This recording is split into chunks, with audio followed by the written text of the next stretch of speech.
আজকে যে পাখিটার খোঁজে এসেছি সে সারা জীবন ধরে একটাই কোশ্চেন করে গেল, did he do it, did he do it,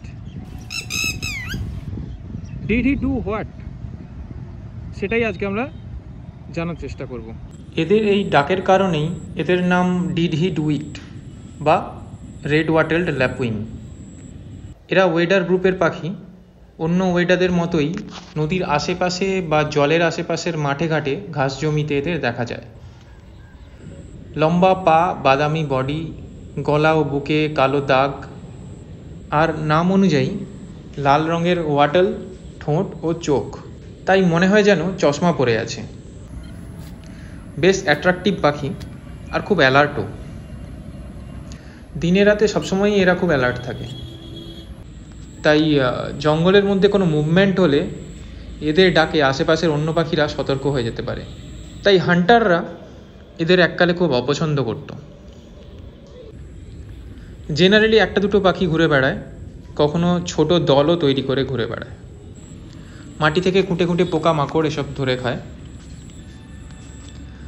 ভারতে দেখা যাওয়া ল্যাপুইংদের 7টি প্রজাতির মধ্যে এই রেড ওয়াটার ল্যাপুইংই সবথেকে কমন বলে মনে হয়।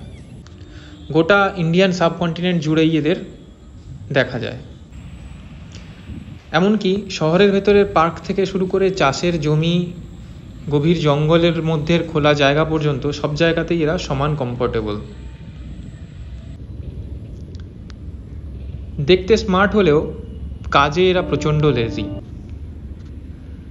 এদের পা গাছের ডালে বসার জন্য উপযুক্ত নয়, তাই এরা গাছে বাসা করতে পারে না, মাটিতে বাসা করে।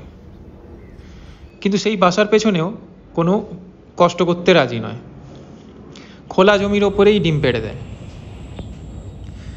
ডিমের আর বাচ্চার গায়ে এত ভালো ক্যামোফ্লেজ প্রিন্ট থাকে যে পুরো নুড়ি পাথরের সাথে মিশে যায়, দূর থেকে বোঝাই যায় না। এদের বাসা করা নিয়েও ভিল উপজাতির মধ্যে একটা প্রবাদ চালু আছে। যদি এরা শুকনো নদী খাতে বাসা করে তবে বুঝতে হবে বৃষ্টি সেই বছর দেরিতে আসবে বা খরা হতে পারে। আর যদি এরা নদীর পাড়ে উঁচুর দিকে বাসা করে তবে ভালো বৃষ্টি হবে বলে তারা মনে করে। যাই হোক, এরপরেও আমরা জানতে পারলাম না if he did it or not. জানতে পারলে এদের বলে দেবেন।